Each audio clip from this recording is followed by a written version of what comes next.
বাগবাজারের গোকুল মিত্র যে পেশায় ছিল একজন সুদখোর, টাকা সুদে খাটায়, সে ডেকেছিল। কেমন করে ডেকেছিল? গোকুল মিত্রের বাড়িতে একটা চাকর ছিল যার নাম ছিল মদন। গোকুল মিত্রের বাড়িতে একটা মন্দির ছিল, যে মন্দিরে একটা বিগ্রহ ছিল, যে বিগ্রহের নাম ছিল মদন মোহন। তাহলে মন্দিরে মদন মোহন আর বাড়িতে একটা চাকর ছিল যার নাম ছিল মদন। একদিন গিন্নিমা মদনকে বলছে, এ মদন, এই বাজারে যা, কদপা সওদা করে নিয়ে আয়, মানে কিছু বাজার করে নিয়ে আয়। চাকর মদন বলছে, গিন্নিমা আমি যদি বাজারে চলে যাই আর বাবু যদি তামাক খেতে চায়। গোকুল মিত্রের তামাক খাওয়ার শখ ছিল, আর ওই তামাক সাজবার জন্য চাকর মদনকে রেখেছিল। ও গিন্নিমা, আমি যদি বাজারে চলে যাই আর বাবু যদি তামাক খেতে চায়। বলে, মদন, তোর বাবু যদি তোকে ডাকে, আমি তোর বাবুকে বলবো এখন যে আমি মদনকে বাজারে পাঠিয়েছি, তবে মনে রাখিস একদম দেরি করবি না, তুই তাড়াতাড়ি যাবি আর তাড়াতাড়ি আসবি। দেখো মা, বাবু যেন আমার চাকরিটা না খায়, বাবু যেন আমাকে আবার মারধর না করে। আরে না না, আমি তোর বাবুকে বুঝিয়ে বলবো। মদন যেতে চায় না, জোর করে মদনকে বাজারে পাঠিয়ে দিয়েছে। যখনই মদন বাজারে চলে গেছে, এমতো সময়ে গোকুল মিত্রের তামাক খাওয়ার শখ জেগেছে। যখনই তামাক খাওয়ার শখ জেগেছে, ডাক দিলেন, মদন তামাক দিয়ে যা,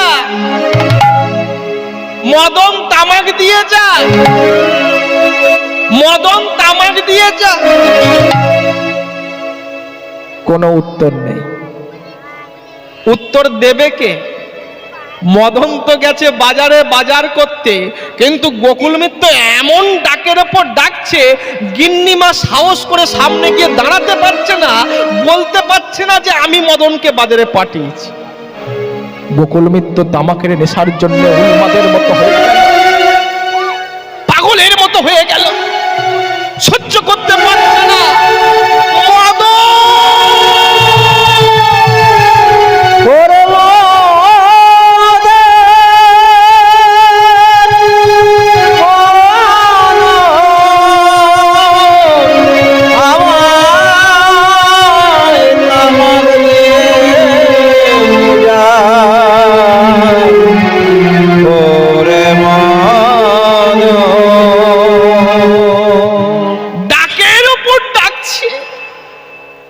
ভক্তমণ্ডলী, ভক্তিমতী মায়েরা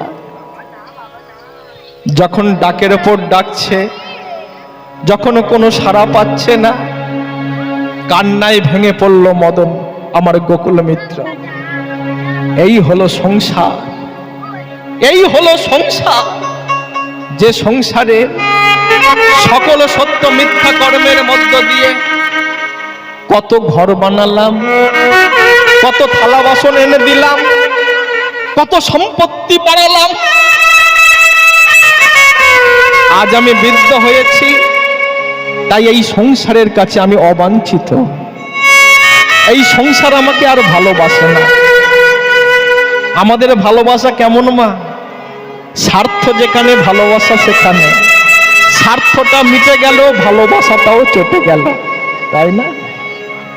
কিন্তু যাকে কোনো কিছু না দিয়েও ভালোবাসলে, যে তার ভালোবাসা থেকে কোনোদিন বঞ্চিত করে না, তাকে আমরা ভালোবাসি না, তাই না?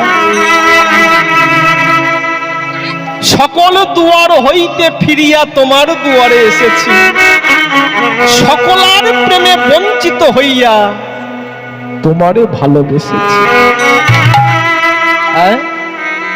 কত যে কাঁটা ফুটেছে পাই, কত যে ব্যথা লেগেছে গায়ে, আজ অবেলায় অপরাধীর মতো তোমার দুয়ারে এসেছি।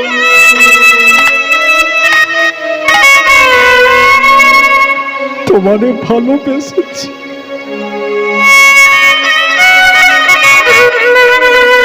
ভক্তমণ্ডলী ভক্তিমতী মায়েরা,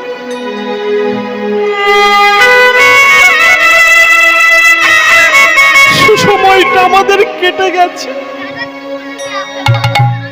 এই সংসারের প্রতিটা মানুষকে ভালোবাসতে বাসতে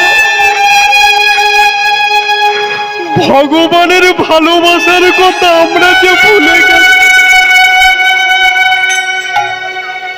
অথচ মাতৃগর্ভে ভগবানকে কথা দিয়েছিলাম, ওগো দয়াময় কৃপা করো, করুণা করো। এই মর্তের মাটিতে গিয়ে আমি তোমার নামগুলো গান, যতদিন বাঁচবো, যে কটা দিন বাঁচবো তোমার চরণের দাস হয়ে থাকবো। সে কথা আমরা সবাই ভুলে গেছি। নিত্য কৃষ্ণ দাস জীব যেই ভুলে গেলা, সেই মতো মায়ার পিশাচ গলেতে বান্ধিলা। সংসারে সবাইকে ভালোবাসতে গিয়ে ভগবানের ভালোবাসার কথা ভুলে গেছি।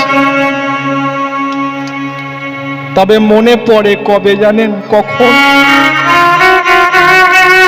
যখন আমাদের আর বেলা থাকে না, যখন আমাদের আর সময় থাকে না। তাই তো বলছে আজ অবেলায়, আজ অবেলায় আমার আর বেলা না। এই আজ অবেলায় অপরাধীর মতো তোমার দুয়ারে এসেছি, তোমারে ভালোবেসেছি।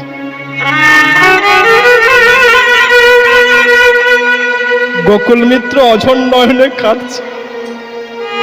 এই হলো সংসার।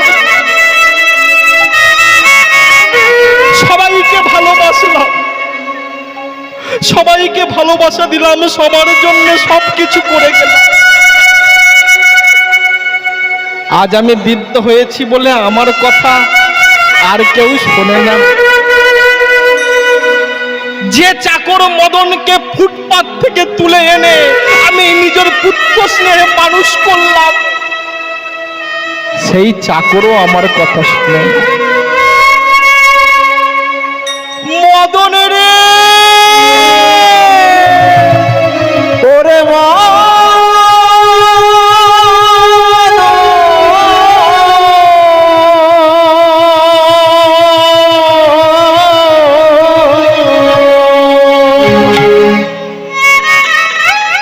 এমন ডাক ডেকেছে না। ওই যে বললাম, ডাকার মতো ডাকলে পরে ডাক বন্ধ হয় না।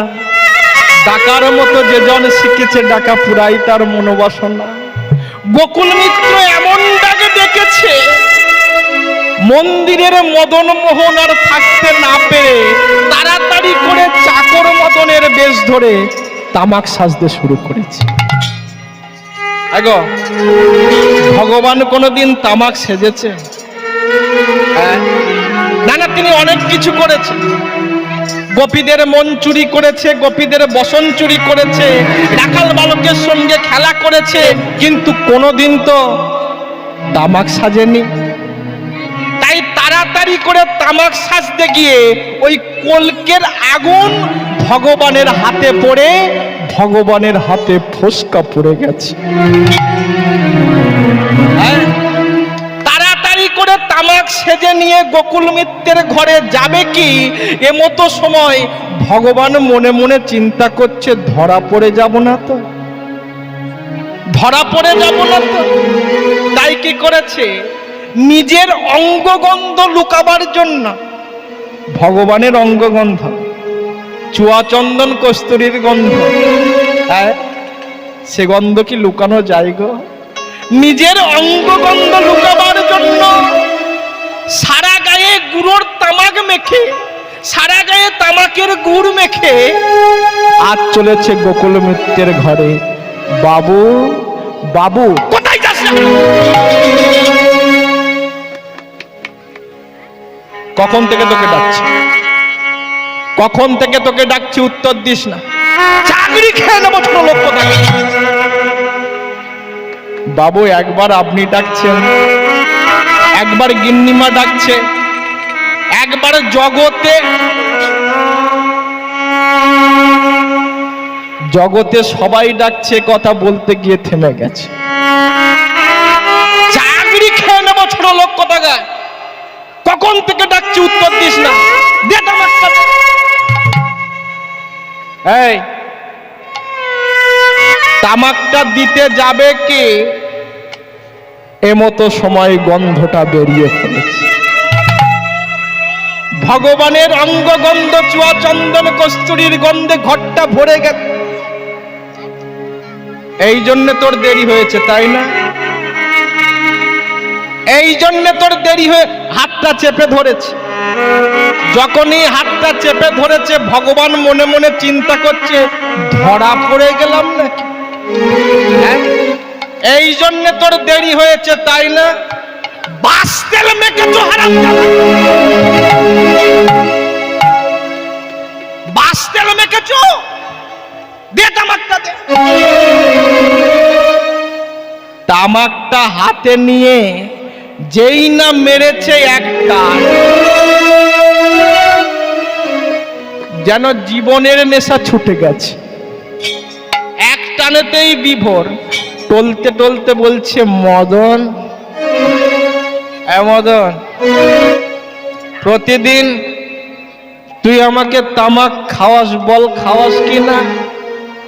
কিন্তু কোনদিন তো এমন সুস্বাদু তামাক তুই আমাকে খাওয়াসনি।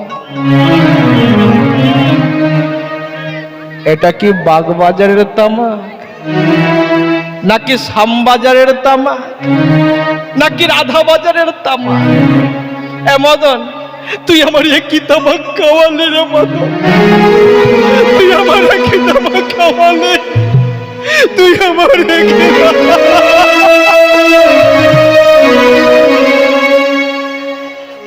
এক টানেতে বিবর হয়ে মাটিতে পড়ে গেল।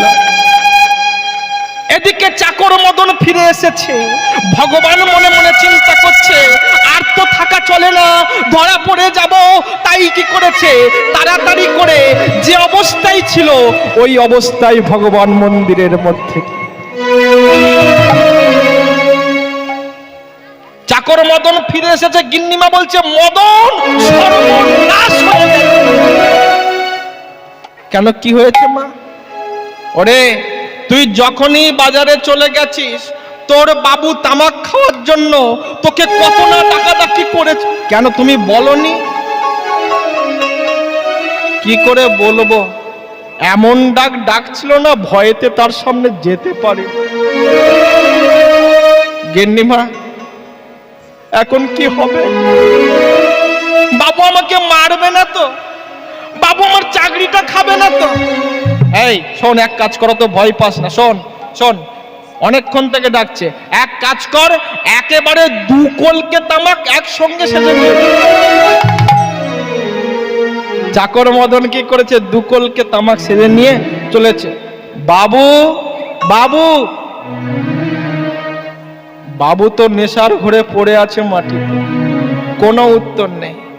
বাবু, কে? বাবু, আমি মদন। কি চাই? বাবু তামাক। চাকরি খেয়ে নেবো।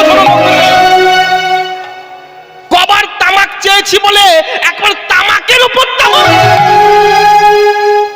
চাকরি খেয়ে নেবো ছোট লোক কথা। বাবু, আমি তো তামাক খাওয়াইনি। মদন, এই এক্ষুনি তুই তামাক খাইয়ে গেলি, এখনো ঘর থেকে ধোঁয়া কাটেনি, আবার তুই তামাক এনে আমার সঙ্গে মস্করা করছিস। চাকরি খেয়ে নেব। বাবু, আমি তো তামাক খাওয়াইনি।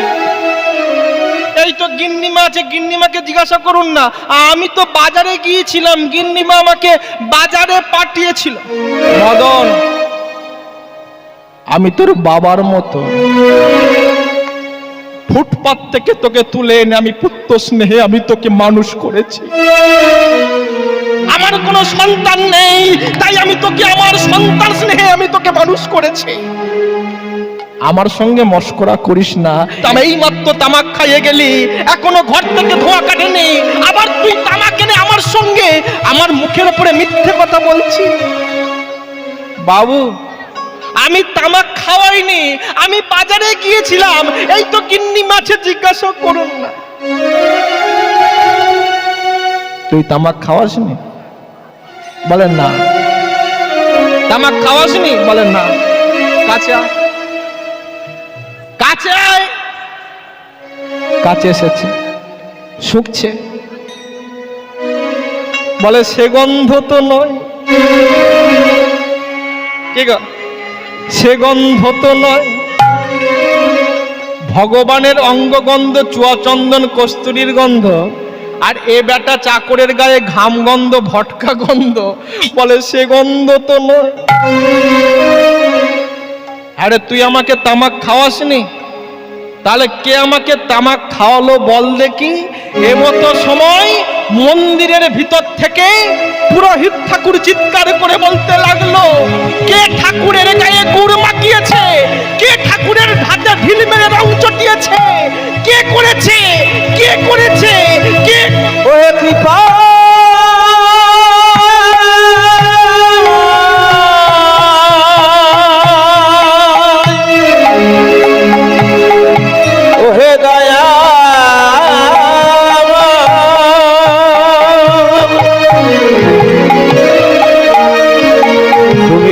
করে বলে